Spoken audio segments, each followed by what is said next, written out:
Gravação iniciada. Retomando, então, os julgamentos dos processos desse dia 26 de janeiro, período da tarde, nós vamos ao item 80 da pauta, processo penal 2010-23, Viação Santa Clara Limitada, em que eu sou o relator. Estará acompanhando, participando com a sustentação oral após o relatório, o doutor Leandro Alves dos Santos. Então, eu vou ler o relatório e após será concedido o seu tempo para a sustentação, doutor. Então, vamos lá. Relatório.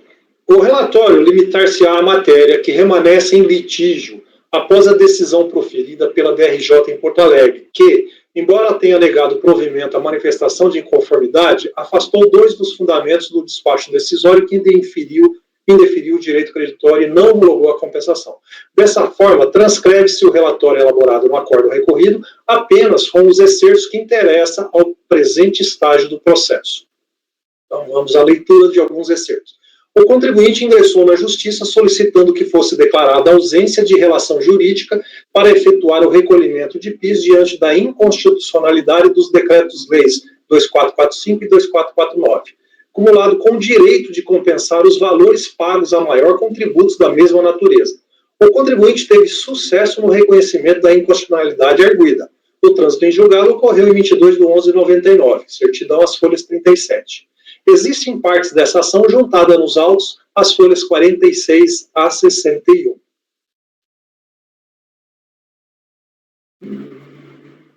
A empresa diz ter encaminhado seu pedido de desistência. Bom, o pedido de habilitação do crédito reconhecido judicialmente foi encaminhado em 11 de 5 de 2005, sendo tratado no processo 2005-26. Através de intimação, o contribuinte foi intimado a apresentar cópia da decisão homologatória da desistência da execução judicial.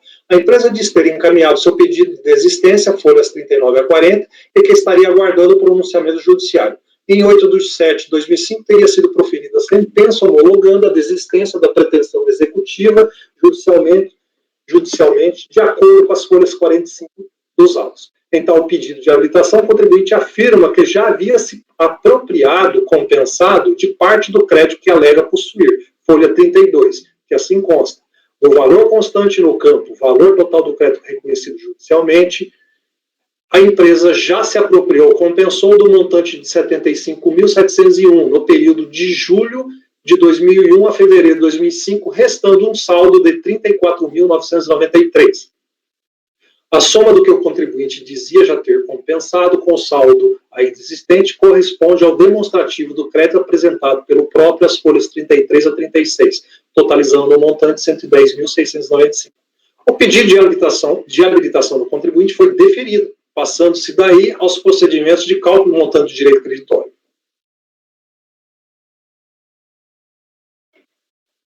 A DRF procedeu os seus cálculos sobre o direito creditório com base nos seguintes elementos. A. Demonstrativo de pagamento, folha 120 a 125. B. Demonstrativo de apuração de débitos, folha 126 a 132. E demonstrativo de resumo de vinculações auditadas. Foi formulado o despacho decisório e a inexistência do crédito se deveria ao fato de que a empresa teria feito o cálculo de seu crédito com um percentual errôneo, contrariamente ao disposto na decisão judicial. Aliás, com determinado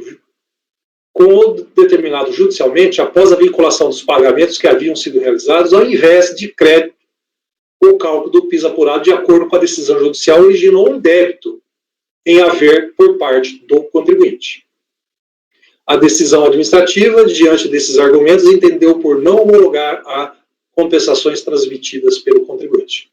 Foi dado ciência do despacho decisório, o contribuinte apresentou uma manifestação de conformidade, onde em síntese faz as seguintes alegações.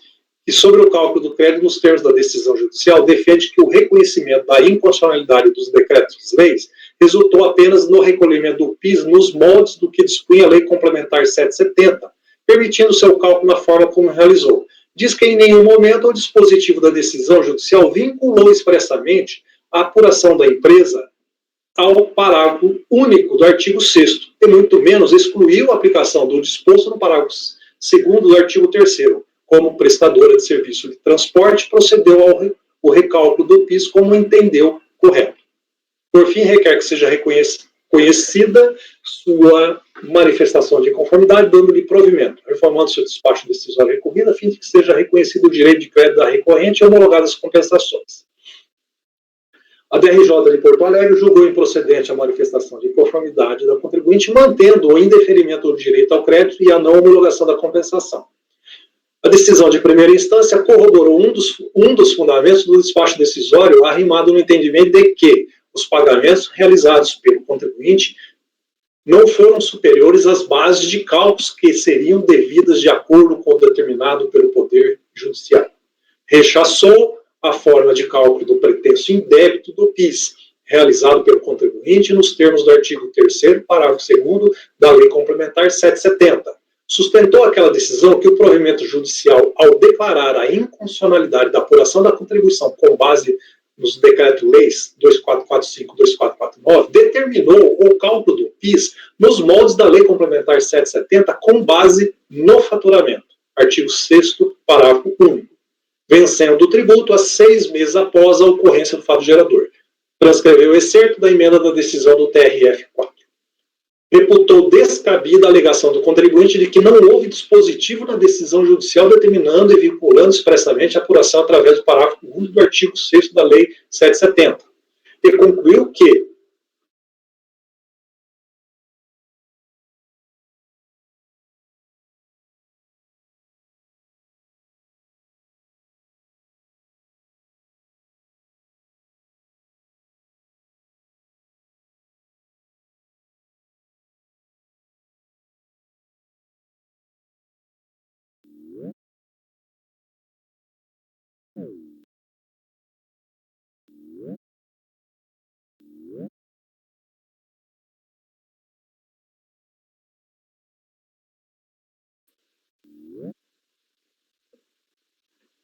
pessoal, deu problema para mim aqui. Deu para todo mundo.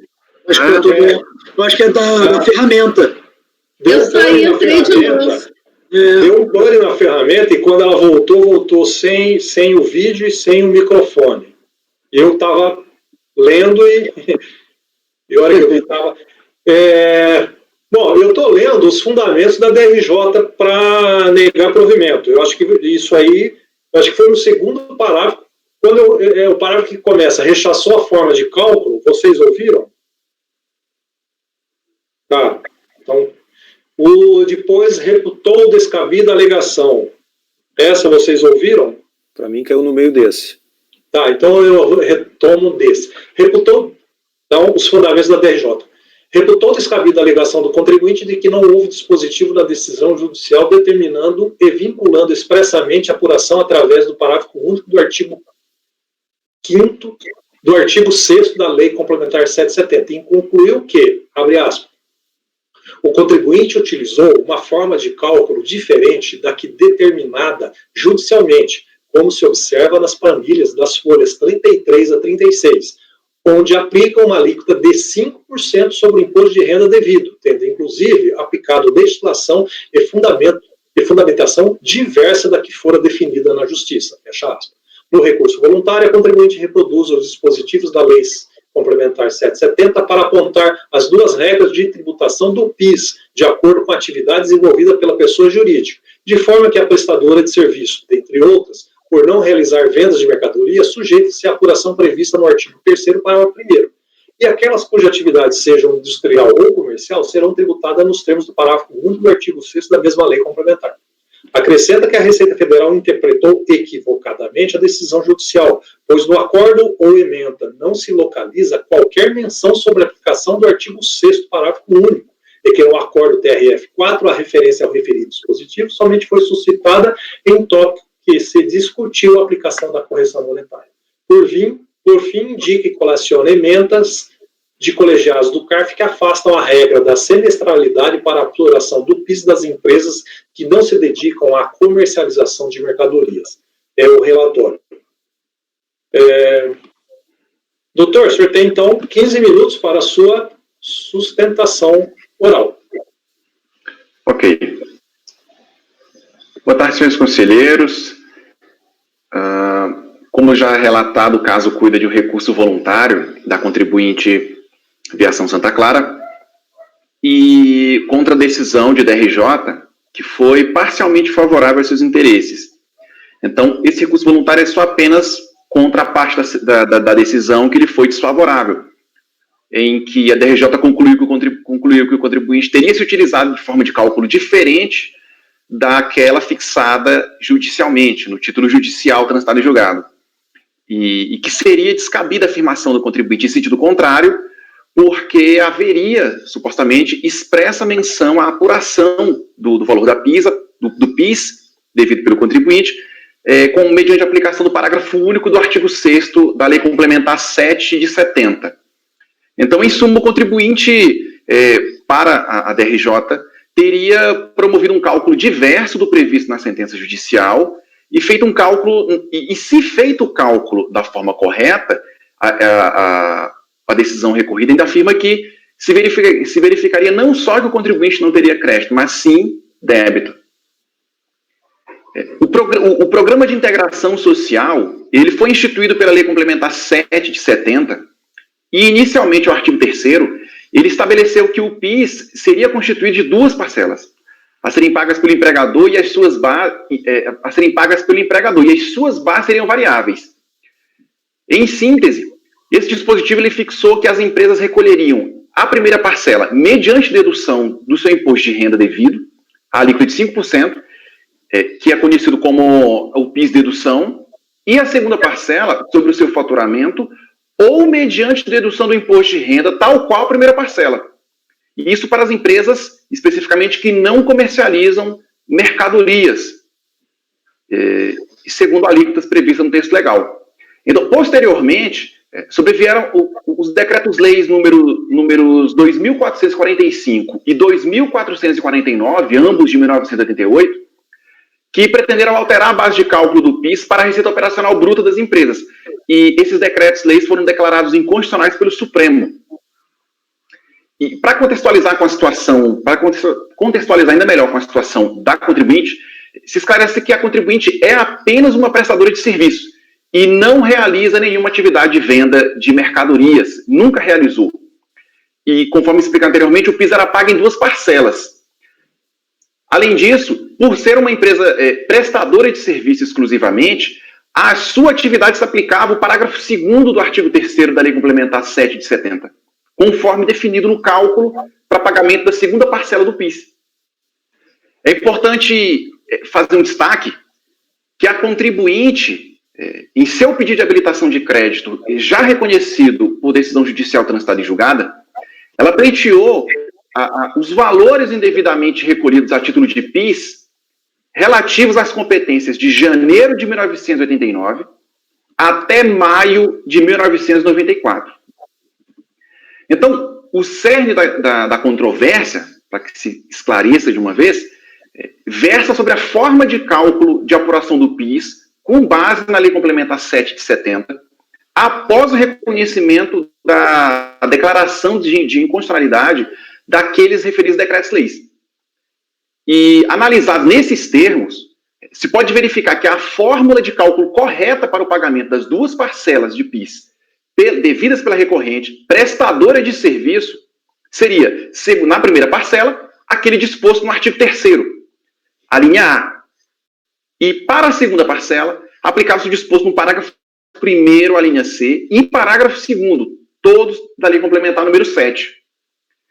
Se analisado o inteiro teor do acórdão que deu origem ao crédito perseguido pela contribuinte, você vai verificar que, diversamente do que consta na decisão recorrida, não é possível localizar nenhuma menção à aplicação do artigo 6º, parágrafo único da Lei Complementar 7 de 70, para fins de apuração do cálculo do valor devido a título de PIS. Isso após o afastamento das inconstitucionalidades já referidas. Inclusive, esse acórdão que deu origem ao crédito perseguido pela contribuinte, ele diz expressamente o seguinte, entendo que devem ser efetuados os recolhimentos na forma da Lei Complementar número 7 e legislação posterior, assim considerada que promoveu mudanças nos prazos de recolhimento e forma de arrecadação, por exemplo, e não a que alterou o próprio tributo, fecha aspas.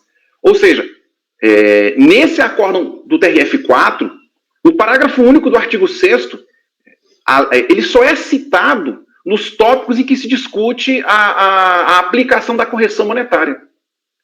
Ele não é vinculado à forma de apuração do cálculo da COFINS.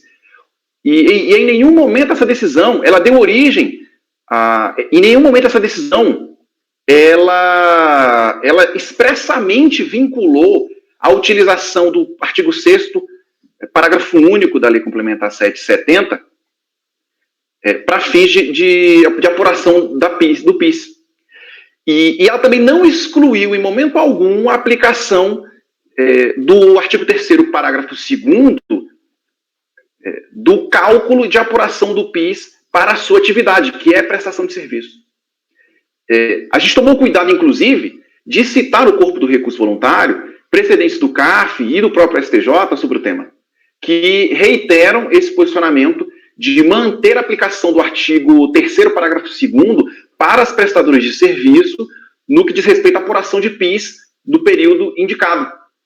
Então, a recorrente, repita-se mais uma vez, é prestadora de serviço e nunca praticou venda de mercadorias. E ela procedeu, depois que ela obteve a decisão judicial favorável aos seus interesses, ela procedeu ao cálculo do PIS, afastando a aplicação dos decretos, leis julgados inconstitucionais, e aplicando a forma correta de apuração dos créditos para o seu segmento econômico, prestação de serviço. Ou seja, utilizando o artigo 3º, parágrafos 1º e 2º da Lei Complementar 7 de 70. E isso calculando 5% sobre o imposto de renda devido, chamado PIS-REPIC, e afastando o PIS sem mestralidade. E eu já parto para a conclusão, senhores conselheiros.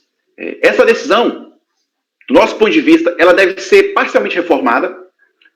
Ela deve ser parcialmente reformada para reconhecer a procedência dos cálculos do crédito de PIS elaborados pela recorrente e, inclusive, nos autos, o contribuinte refutou a forma de cálculo proposta pela DRF, isto para aplicar ao caso os parágrafos 1º e 2º do artigo 3º da Lei Complementar 70 e, consequentemente, homologar as compensações realizadas e cancelar o crédito tributário que surgiu a partir da negativa de homologação dos perdicompes tratados nesses laudos. Muito obrigado pela atenção.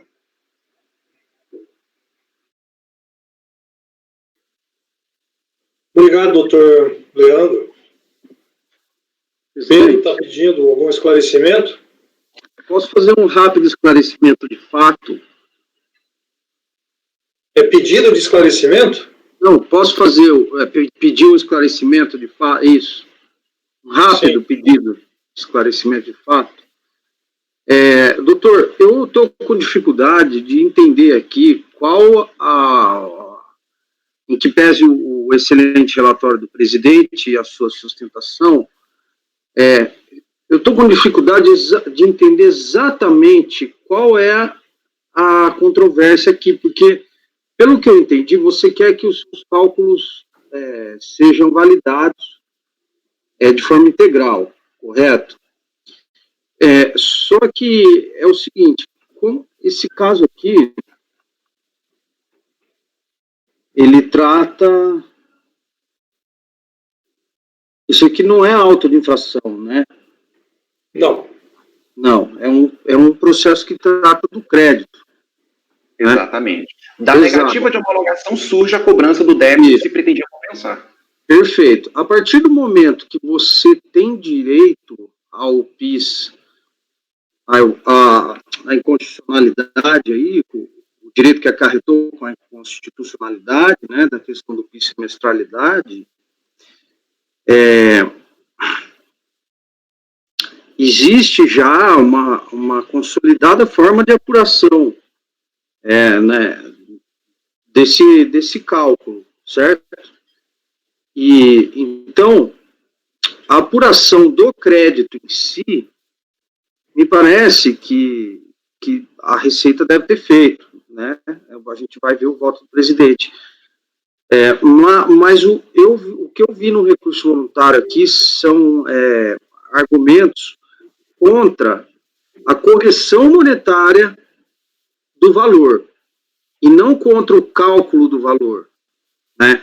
Então, minha pergunta, de fato, aqui é o seguinte, o que vocês, de fato, estão pedindo? A correção monetária do valor calculado? É aí que está a divergência? Não. O que está em jogo é a apuração do PIS para afastar o PIS semestralidade, porque ele é exigido de empresas que comercializam mercadorias. E é um procedimento diverso, um segmento econômico diverso do da contribuinte. A contribuinte pretende afastar a cobrança do PIS semestralidade. Tá, mas pelo que eu entendi, você tem esse direito, e acho que isso foi dado. Eu entendi.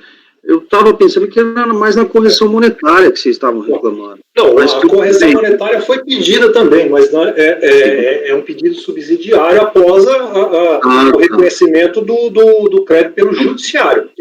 A ação judicial foi no sentido de que fosse declarado inexistência de relação jurídica do contribuinte com o fisco em relação ao recolhimento do PIS, porque já havia a inconstitucionalidade dos decretos. Então, ele está pedindo.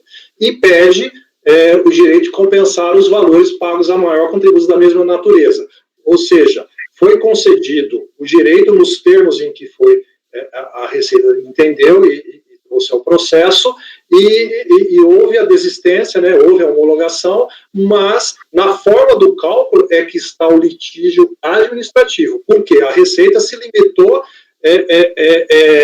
delimitou o direito na forma em que ela entendeu que o judiciário deu. É isso. E é onde a contribuinte, com base em seus fundamentos, inclusive legais, está contestando. O voto acho que traz isso bem claro. Vou passar o voto. Então. Obrigado. Nos autos, o litígio permanece em razão da decisão recorrida sustentar que a decisão judicial expressamente determinou a apuração do PIS pelas regras da semestralidade para as empresas comerciais e industriais. Artigo 6º, parágrafo 1. O recorrente afirma que a decisão judicial não explicitou a forma de cálculo do PIS e, devido à sua natureza e atividade, deve ser tributada nos termos do artigo 3º, parágrafo 2º, o PIS-REPIC. Impede, pois, verificar nos autos o teor da decisão judicial e se esta determinou a forma de tributação a que a recorrente está submetida. Antecipa o entendimento de que não assiste razão à recorrente. A apelação civil interposta pela União e o julgamento da remessa oficial julgada pelo TRF4 teve em seu relatório, no voto condutor da decisão, bem como sua ementa, evidências de que a discussão cingiu-se ao recolhimento do PIS, que devem ser apurados com base no faturamento do 6º mês anterior à ocorrência do fato gerador, com ou sem a correção monetária da base de cálculo. Então, esse é o entendimento do fisco que eu estou tendo aqui também, que a forma de cálculo determinada pelo judiciário foi essa.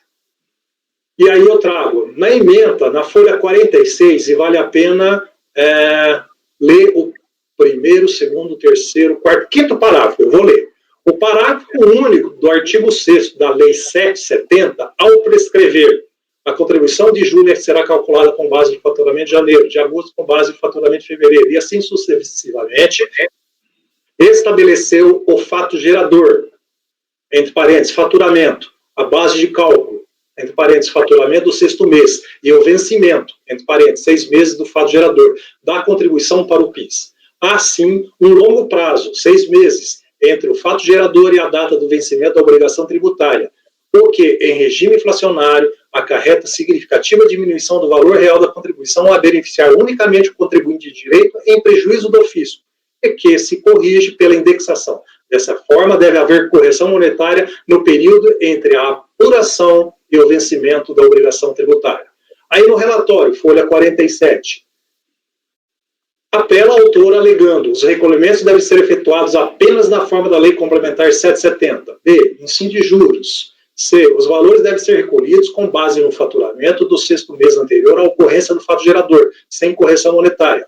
D. Devem ser aplicados os índices de IPC. Tá. O voto vencedor, folha 50 e 46. e 56. No mais, entendo que devem ser efetuados os recolhimentos nas formas da Lei Complementar 770 e legislação posterior, assim considerada que promoveu mudança nos prazos de recolhimento e forma de arrecadação, por exemplo, e não que alterou o próprio tributo. Aí fala da correção monetária, que é o que não se está... Mas vamos lá.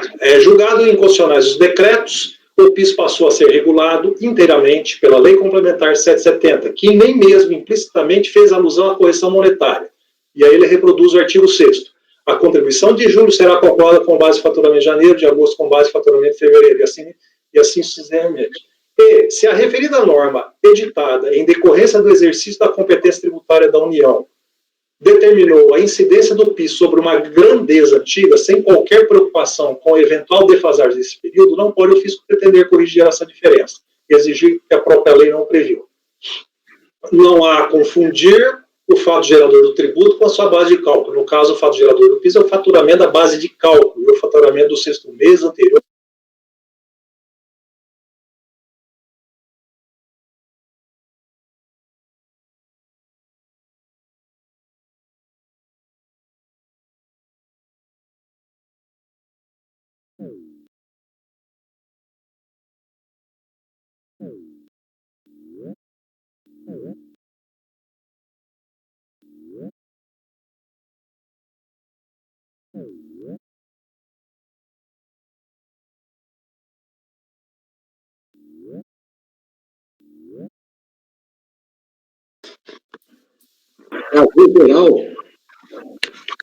Caiu todo mundo de novo, né?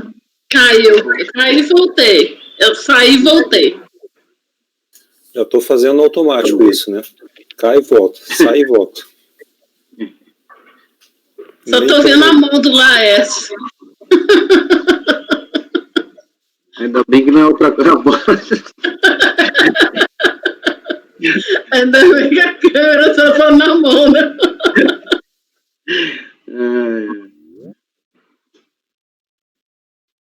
Mas normalmente é bom, viu, Arnaldo? Não fica caindo, não. Ah, mas esse Jitsi é o pior dos sistemas que tem. Essa semana que... Eu não sei. Esse Jitsi que eles começaram a cobrar, foi esse que eles começaram a cobrar? De novo foi geral, né? De novo foi geral. Foi. Vocês estão me vendo e ouvindo? Uhum. Sim. A hora que eu vi que começou a oscilar, eu parei a leitura. Tá? Eu estava no voto divergente. Isso. Só lembrar de baixar só a qualidade. Tá, eu já baixei. Então vamos lá. Eu estava lendo então o excerto do voto vencedor, que é o voto divergente. Isso. E aí o juiz Wilson Darós, ele delimitou qual era a extensão da sua divergência. Minha divergência restringe-se à correção monetária da base de cálculo da contribuição para o PIS. Relativamente às demais questões tratadas nesse efeito, acompanho inteiramente o alentado voto da eminente relatora juíza Tânia Escobar, e faço pelas razões que alinho. O artigo 6 da Lei 770 prescreve a efetivação dos depósitos do fundo correspondente à contribuição referida na linha será processado mensalmente a partir de julho. Parágrafo 1. A contribuição de julho será calculada com base no faturamento, a de agosto com base no faturamento de fevereiro, e assim sucessivamente. Ficou assim estabelecido o fato gerador, o faturamento, a base de cálculo, o faturamento do sexto mês e o vencimento. Não prospera o argumento que o fato gerador do mês de janeiro só estaria consumado no mês de julho, e do mês de fevereiro e agosto, e assim sucessivamente, havendo assim uma dilação temporal do vencimento da obrigação. A definição do período de tempo para o cômputo do faturamento foi definida no artigo 6º do 770, quando essa se refere ao processamento mensal. Por decorrência, o fato gerador no mês de janeiro, e aí ele está explicando a divergência dele, que se refere ao cálculo da correção monetária. Bom, agora meu entendimento, meus fundamentos, entendo que os excertos do acordo prolatado nos autos de apelação civil não deixam dúvidas de que se tratou do PIS cuja tributação é prevista no artigo 7, parágrafo 1, portanto, segundo as regras da semestralidade e com base no faturamento, e não no percentual do imposto de renda, como constam das planilhas da contribuinte. Na certidão, folha 37, expedida pela segunda vara da subseção judiciária de Joinville, consta o trânsito em julgado 22 de 11 de novembro. Assim, em que pese a referida Lei Complementar 770 disciplinar formas distintas para a tributação do PIS às pessoas jurídicas que realizam operações de venda de mercadoria, são as empresas comerciais e industriais, e as que não praticam tais atividades, prestadoras de serviço, tal como a recorrente, está-se diante, embora tudo isso, está-se diante de uma decisão judicial prolatada por provocação da contribuinte, cuja decisão definitiva faz coisa julgada, devendo ser acatada e cumprida pela administração pública em face do princípio da jurisdição. Dessa forma, ao presente caso, irrelevante os precedentes administrativos e judiciais colacionados pela interessada como favoráveis às suas pretensões. Aqui eu estou reconhecendo que o que a lei prescreve é a forma de tributação diferenciada para as empresas prestadoras de serviço, tal como a recorrente. Contudo, o entendimento do judiciário, na minha concepção, foi claro em estar incluída a forma de cálculo da apuração, tal como as empresas comerciais e industriais. E não haveria aqui como julgador, pelo princípio da jurisdição, estar decidindo contrariamente àquilo que foi firmado por decisão transitada em julgado. Então, esse é o meu voto, negando o provimento ao recurso voluntário. É uma situação realmente que causa espanto. Leonardo Andrade pediu a palavra. Presidente, gostaria de fazer alguns comentários. Pela ementa do acordo do Tribunal Regional Federal da Quarta Região, nós temos no primeiro parágrafo a determinação de que a compensação ela deve ser realizada, e o cálculo do PIS, nos moldes da Lei Complementar 770 e alterações. Me parece que, ao proceder desta forma, a decisão ela determina que se respeite a natureza jurídica da recorrente, que é uma prestadora de serviço.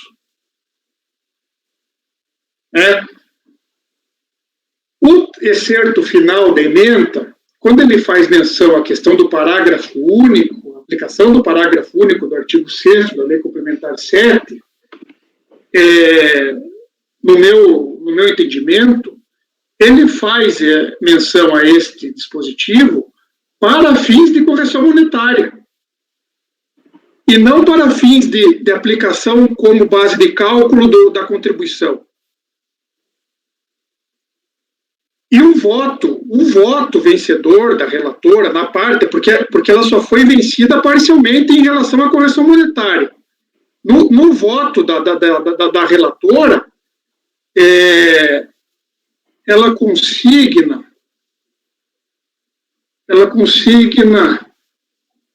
nos seguintes termos, quando está falando justamente da inconstitucionalidade dos decretos-leis. Ela consigna. No mais, entendo que devem ser efetuados os recolhimentos na forma da Lei Complementar 770, legislação posterior, assim considerada que promoveu mudanças nos prazos de recolhimento em forma de arrecadação, por exemplo, e não a que alterou o próprio tributo. Então, eu compreendo que há expressa determinação do julgado para que se aplique a Lei Complementar 770, respeitando a condição no caso, da recorrente aqui. E como se fala no artigo 6º, para fins da correção monetária. Eu gostaria também de fazer uma observação. Isso, com a palavra, Elcio. Bom, o que me convenceu aqui foi o teor da apelação do contribuinte que consta do relatório do acórdão. Está lá. Apela a autora alegando: os recolhimentos devem ser efetuados apenas da forma da Lei Complementar 770. Incide juros. Os valores devem ser recolhidos com base no faturamento do 6º mês anterior à ocorrência do fato gerador, sem correção monetária. Então, se o relatório do ACOSE estiver correto, foi o próprio contribuinte que demandou isso aí. Constou. Eu não localizei a apelação no processo. Está no voto aí do Paulo, ele fala o relatório, aí reproduz. O relatório está na folha 47. O que está aparecendo é que ele entrou com essa ação meio que atravessado, entrou meio errado, ou quis a constitucionalidade aí da semestralidade, mas tinha outra forma de apuração. Né?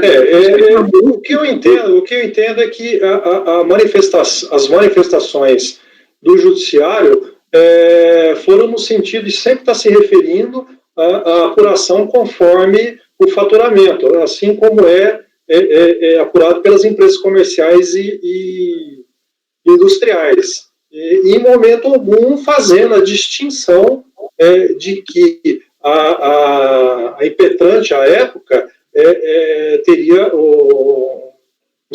a sua apuração era distinta, conforme o percentual sobre o imposto de renda, né? Acho que é isso. Então, eu acho assim, faltou no judiciário, a questão não foi enfrentada, não, de forma diversa, da forma como a contribuinte entende. Né? E ali não se viu agravo, não se viu embargos, algo assim. A apelação dele foi negada nesse argumento. Sim. Eu vejo assim,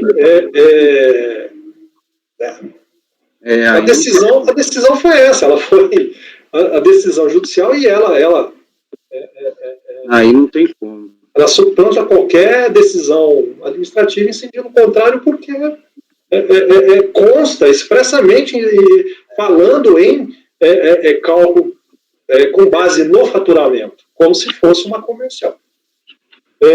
Senhores, é o que eu falei, causa espanto, sim. Né? Eu iria sugerir uma conversão do feito em diligência para que fossem anexadas as peças processuais, para verificar o que efetivamente foi requerido na exordial, né, e o teor da sentença, né, porque de repente nós podemos dirimir essa dúvida, porque estas peças não constam aqui no processo. Paulo, é porque a proposta do Leonardo pode ser que faz sentido, sabe por quê, presidente? A gente também não pode concordar aqui com algo que não está tão expresso aí nas decisões judiciais, né? É como se o Poder Judiciário estivesse falando assim, você não tem mais como escolher a sua forma de apuração, de PIS e COFINS. Todo PIS e COFINS que você tiver que pagar vai ser assim. Né? Então, assim, vai que essa operação específica não se enquadra na hipótese da ação judicial, entendeu?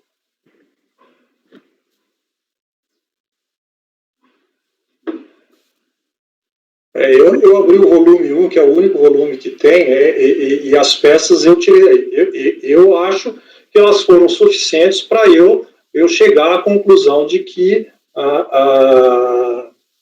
o provimento que foi dado no Poder Judiciário não é conforme ela esperava.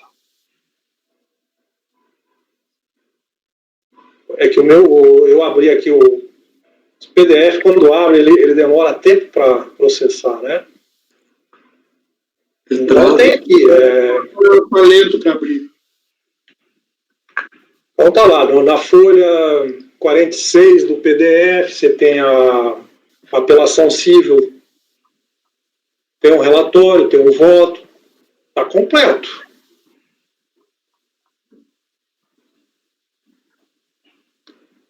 Eu já estou apto a votar.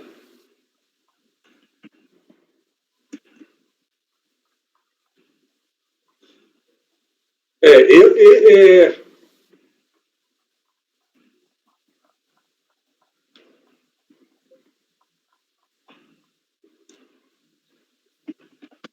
eu ver aqui, só o que mais que tem aqui no processo.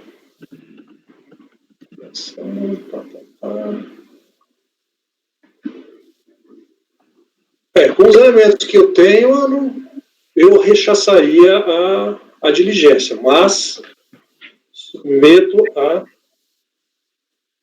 a turma.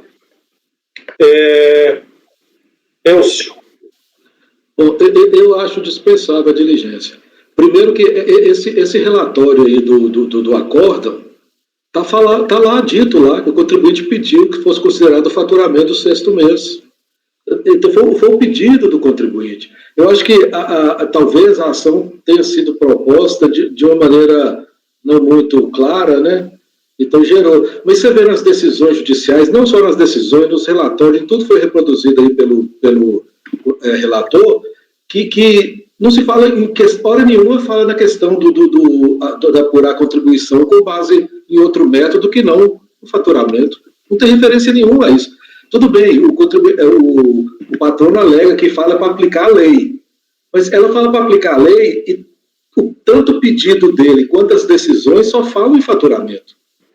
Então, assim, eu acho que, na minha opinião, eu acho dispensável essa diligência. E eu acho que se o contribuinte, se tivesse um equívoco lá no relatório do acórdão, ele teria que ter apontado que não, o relator aqui, ele fez esse relatório errado. Olha aqui a minha petição inicial, eu pedi foi com base, com base com o que a lei estipula o prestador de serviço. Então, assim, porque eu acho que não tem como escapar disso aí. Então, eu acompanho o relator. Ok. Pedro? Presidente, considerando que a gente tem a súmula 15 do CARF, né, fala a base de cálculo do PIS, prevista no artigo 6º da 770, é o faturamento do 6º mês anterior, sem correção monetária. Eu acredito que é importante realmente ver com mais calma essas decisões judiciais aí, os pedidos. Então, eu acompanho a proposta de diligência para a gente não ferir nem súmula, nem decisão judicial, nem... A gente vê em que pese o seu brilhante voto, presidente. E entendo que você concluiu que os autos estão maduros para julgamento. Não, ok, mas de fato não tem como. A decisão judiciária está contrária à súmula do CARF. A súmula do CARF pode prevalecer sobre uma decisão judicial intrapartes? Não, presidente, o ponto que está me deixando a favor de ver com mais calma isso é se o contribuinte não entrou com a ação judicial para um caso e a gente está julgando outro caso aqui, entendeu? Não, é o que o Elcio falou. O relatório na apelação civil é suficiente para se verificar o que está sendo discutido, sim. Esse é o meu entendimento. Ele esclarece. Você está voltando pela conversão do julgamento em diligência. Sim. Né?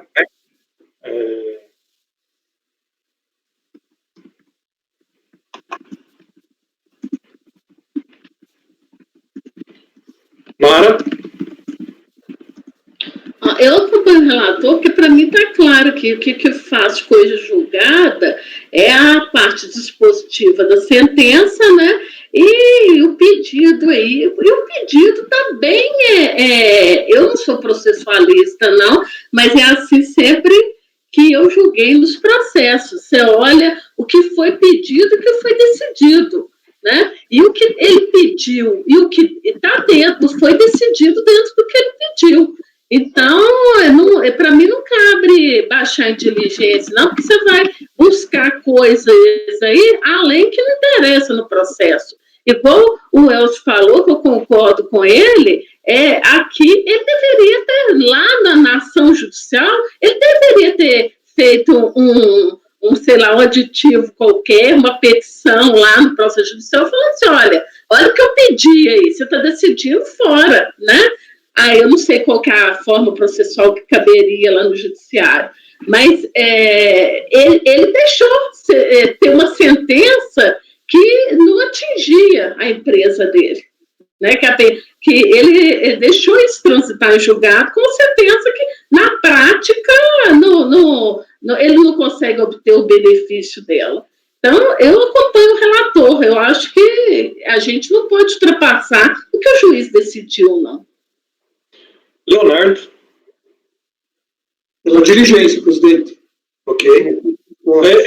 Já para efeito de anotação, a diligência seria no sentido de juntar aos autos as peças judiciais relacionadas à ação do contribuinte, né? Nesse sentido. Okay. Votou Mara. Doutor Leonardo, Arnaldo. Eu estou vendo aqui o relatório da apelação e para mim está bem claro também. Eu não vejo o que mais pode ser juntado aos autos aqui que não aquilo que já está no processo. Está bem claro para mim que as alegações da apelante é no sentido de que o recolhimento é pelo disposto no artigo 6º mesmo. Eu acompanho o relator. Ok. Laércio.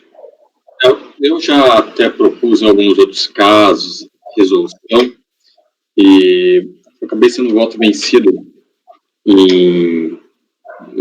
mais que um caso aqui, mas entendeu que por algo semelhante estaria endossado o que se buscava na demanda judicial. Então aqui também vou me filiar ao relator, inclusive porque foi vencido não porque foi vencido, mas porque a turma entendeu, para que também tenha uma uniformidade de entendimento, porque também porventura já trouxe posteriormente outros votos, adequando daí esse entendimento da turma naquele momento, não tendo necessidade da conversão em diligência. Então eu acompanho o relator. Márcio. Presidente, estou alinhado com o seu voto. Acompanho. Ok. Então, a decisão ela é por maioria de votos e negar provimento ao recurso voluntário. Vencidos os conselheiros Pedro e Leonardo, que votavam pela conversão do julgamento em diligência para a juntada das peças judiciais relacionadas à ação do contribuinte. Vai ficar consignado que fez sustentação oral. Presidente, contribuinte, doutor Leonardo. Sim? Presidente, só uma consideração. Não seria o caso de se votar diligência e depois se entrar no mérito? Sim, porque então, o doutor Pedro vai... Foi que a gente... Não, foi a proposta.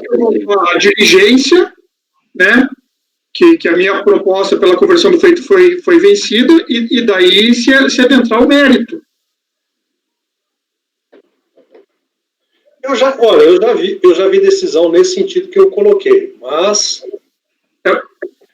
porque eu no mérito, eu dou provimento parcial ao recurso. Porque a resolução, presidente, até acho que mês passado nós fizemos isso, que a resolução, ela antecede um próprio mérito, né? Presidente. Então, ela antecede desde que ela seja... Bom, desde pronto ela já suscitada, né? Bom, mas de fato foi, mas né, não há prejuízo em mudar. E aí o que vai mudar acordos. Então vai ficar o seguinte, a princípio. Então vai mudar a redação.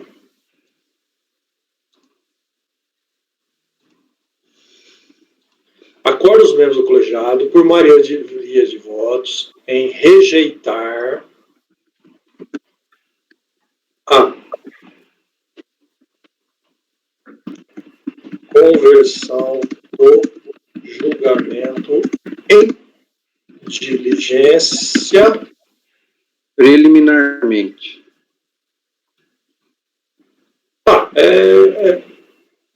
Já vai ficar subtendido que está sendo preliminar, porque acorda os membros do colegiado, por maioria, rejeitar a conversão do julgamento em diligência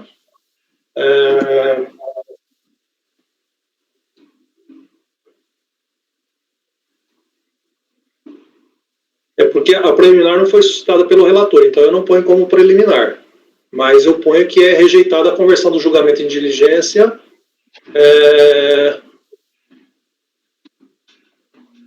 Proposta pelo conselheiro Leonardo, não? Aí eu vou pôr. Suscitada na sessão. Suscitada.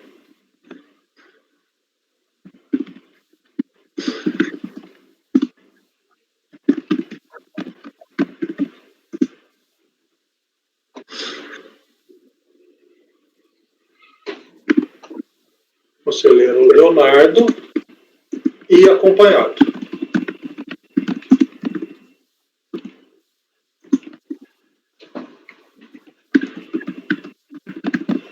Acompanhado pelo conselheiro Pedro. Tá.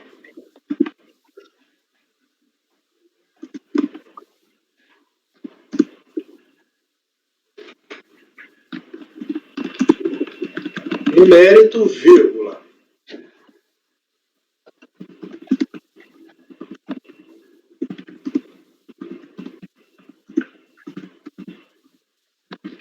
Negou-se provimento. Eu dou provimento, presidente. Sim. Então, por maioria de votos, né? Tá. Aí, eu preciso saber, no mérito, como é que vota o Pedro e como é que vota você, Leonardo. Pedro, como é que vota no mérito? Presidente, eu acho que aqui é difícil realmente assumir uma posição. Faltou clareza também na defesa, nesse sentido, e acompanho o relator.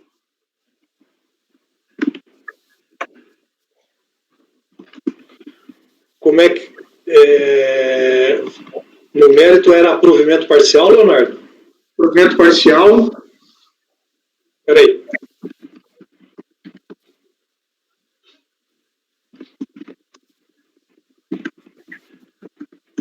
Parcial para... Unidade de origem.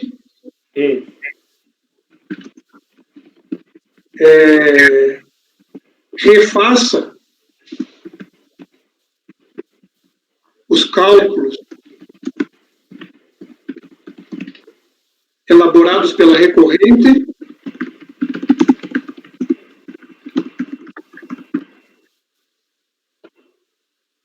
com vírgula, né? Conforme previsto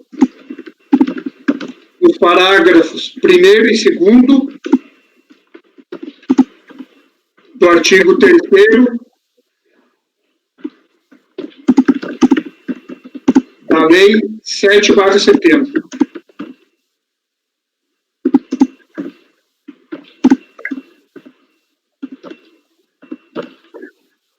Ok. Ao invés de refazer, presidente, que confira os cálculos apresentados pela recorrente.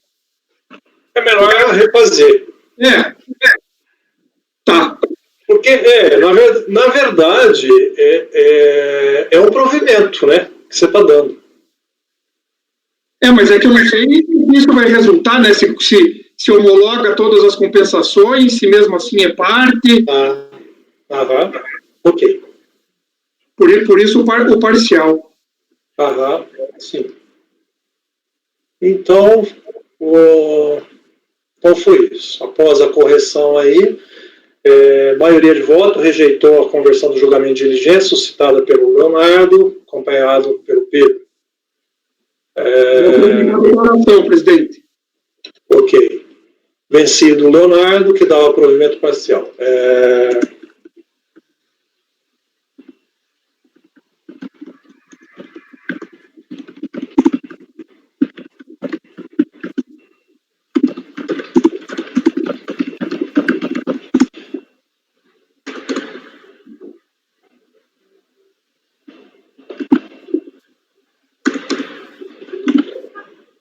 Ok, anotado, manifestou a intenção de declarar voto conselheiro Leonardo. Então é isso, encerrado o julgamento do item 80 da pauta. Certo, obrigado então, presidente. Boa tarde, bom trabalho. Tá, eu só vou pôr aqui que é no sentido de juntar aos autos das peças judiciais. Tá. Obrigado, então, doutor Leandro. Obrigado, até mais.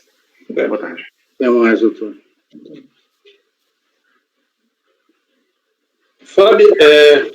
Fabiana? Sim, presidente. Tá no teu horário, né? Sim. Então, interrompa a gravação, por favor. A gente vai continuar mais um pouco. Por favor, também, Leonardo.